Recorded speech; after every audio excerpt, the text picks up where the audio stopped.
Good morning. We are going to start with the chapter 2, that is computer languages. किसके बारे में पढ़ेंगे इसमें हम? कंप्यूटर की लैंग्वेजेस के बारे में.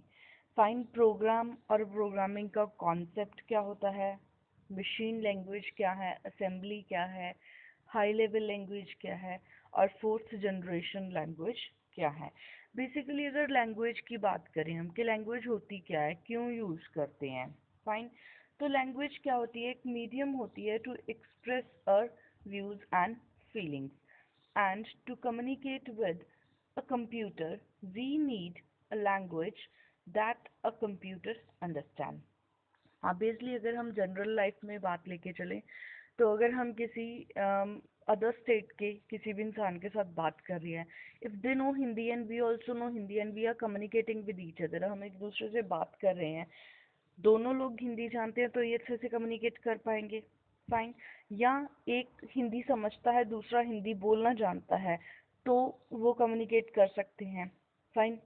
लेकिन अब दूसरे की बात समझने के लिए उसे भी वो लैंग्वेज आनी चाहिए. तो यहाँ पे वो क्या कहते हैं कि लैंग्वेज जो होता है वो बेसिकली एक मीडियम होता है. मीडियम क्या, माध्यम होता है जिसके ज़रिए हम क्या करते हैं, एक्सप्रेस करते हैं अपनी फीलिंग्स को और अपने व्यूज़ को. और कम्युनिकेट करने के लिए कंप्यूटर के साथ हमें एक ऐसी लैंग्वेज चाहिए जिसे क्या करता हो, कंप्यूटर भी अंडरस्टैंड करता हो. A computer needs step wise instructions to perform any action. लेकिन जो कंप्यूटर है, कंप्यूटर को क्या चाहिए, कंप्यूटर को स्टेप वाइज इंस्ट्रक्शंस चाहिए. फाइन. किसी भी काम को करने के लिए उसे क्या चाहिए, स्टेप वाइज इंस्ट्रक्शंस चाहिए. और एक प्रोग्राम जो है वो क्या है, सेट ऑफ इंस्ट्रक्शंस है that tells the computer what to do. और जो प्रोग्राम होता है वो भी क्या होता है, एक सेट ऑफ इंस्ट्रक्शंस ही होता है. हमने पहले भी बात की कि किसी भी कंप्यूटर को कुछ भी परफॉर्म करने के लिए क्या चाहिए, सेट ऑफ रूल्स चाहिए. फाइन. या स्टेप वाइज इंस्ट्रक्शंस चाहिए. तो अब हमने प्रोग्राम में भी वही चीज़ देखी कि प्रोग्राम क्या है, सेट ऑफ इंस्ट्रक्शंस है जो क्या करता है, कंप्यूटर को बताता है कि कंप्यूटर ने करना क्या है या कैसे करना है. अब उसके बाद कहते हैं कि एक प्रोसेस होता है. Fine. Process of writing specific instructions in a computer language, तो उसे हम क्या कहते हैं, प्रोग्रामिंग कहते हैं. अब प्रोग्राम हमने बता दिया कि सेट ऑफ इंस्ट्रक्शंस हमारे पास हैं, लेकिन उन सेट ऑफ इंस्ट्रक्शंस को किसी पर्टिकुलर वे में लिखना कैसे है, क्या करना है, उसको क्या कहते हैं, प्रोग्रामिंग कहते हैं. और each programming language is has its own specific rule. और हर किसी प्रोग्रामिंग लैंग्वेज के अपने रूल्स होते हैं. जैसे हर स्कूल के अपने रूल होते हैं, फाइन, हर घर के अपने रूल होते हैं, उसी तरह प्रोग्रामिंग लैंग्वेज के भी अपने रूल होते हैं. Find the evolution of the programming language has made it easier for the programmers to write the powerful application program. और जो प्रोग्रामिंग है उसने जितने भी लोग प्रोग्रामिंग करते थे, प्रोग्रामर्स थे, उनकी क्या की है, एक अच्छी हेल्प की है, क्योंकि वो अब इजीली किसी भी प्रोग्राम को लिख सकते हैं. अब हमें ये चीज़ तो क्लियर होगी कि कोई प्रोग्राम बनाया जाता है, कोई सेट ऑफ इंस्ट्रक्शंस लिखी जाती हैं जिसकी हेल्प से क्या करता है, कंप्यूटर हमें अंडरस्टैंड करता है. Fine. The development of the computer language has been classified into the three categories basically: machine language, assembly language and high level language. Fine.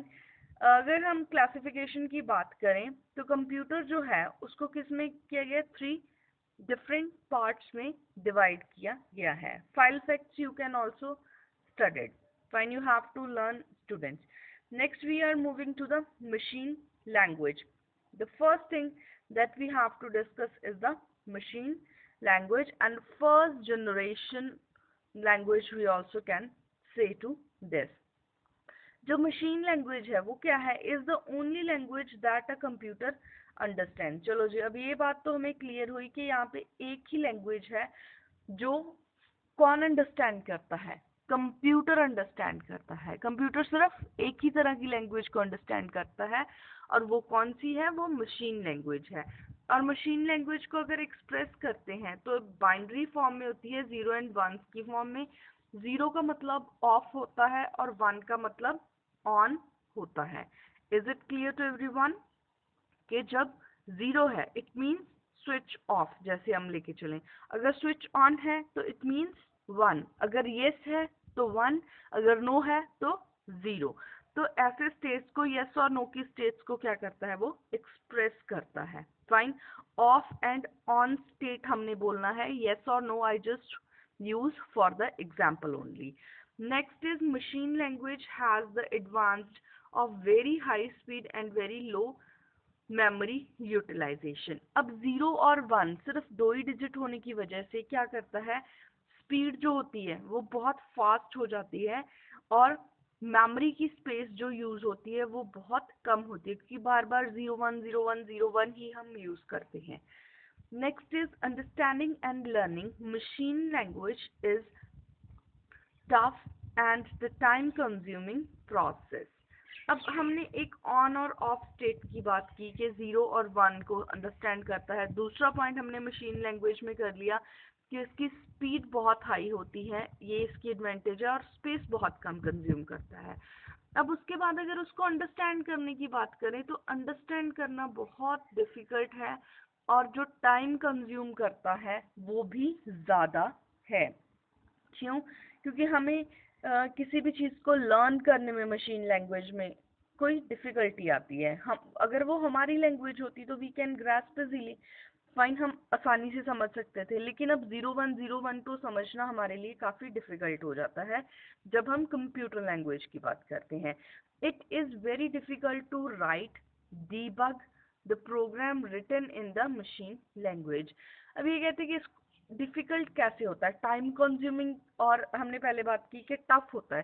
कैसे टफ होता है? सपोज किसी ने कोई प्रोग्राम लिख दिया 01000111, फाइन, तो हमें क्या पता कि वो क्या लिख रहा है उसमें। Fine, to understand that, to change that, debug का मतलब होता है चेंज करना। फाइन, उसको चेंज करने के लिए, उसको अंडरस्टैंड करने के लिए हमें बहुत प्रॉब्लम्स आती हैं। फाइन, उसके बाद it is extremely machine dependent, और ये सिर्फ और सिर्फ किसके ऊपर चलती है, मशीन के ऊपर चलती है। That's why machine language is regarded as low level language, इसी वजह से इसको लो लेवल लैंग्वेज भी माना जाता है। A machine language program written on one computer may और may not run on the other computer.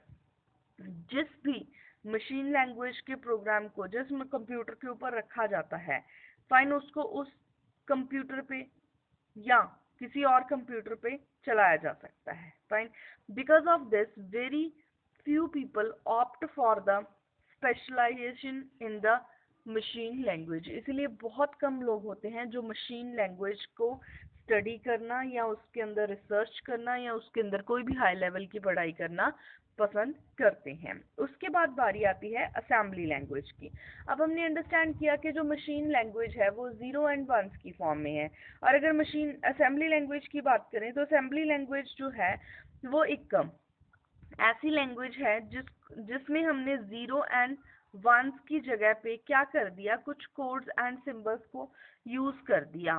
Fine, और उन कोड्स एंड सिंबल्स को, for example, if the operation code for the add is 0010 in the binary language, it can be directly written add. Fine, अब जब हमने machine language की बात की थी तो हम add को कैसे लिखते थे, 0010, लेकिन अब असेंबली लैंग्वेज में आके हमने उसमें थोड़ी थोड़ी इंग्लिश ऐड कर दी ताकि हमें पता चल सके कि हमें कौन से नंबर को कौन से दूसरे नंबर में ऐड करना है। फाइन, इस असेंबली लैंग्वेज में ये कुछ इनबिल्ड फंक्शंस भी हुए। Rest we will study in the next lecture. Hope it is clear, hope it is clear to everyone. Thank you.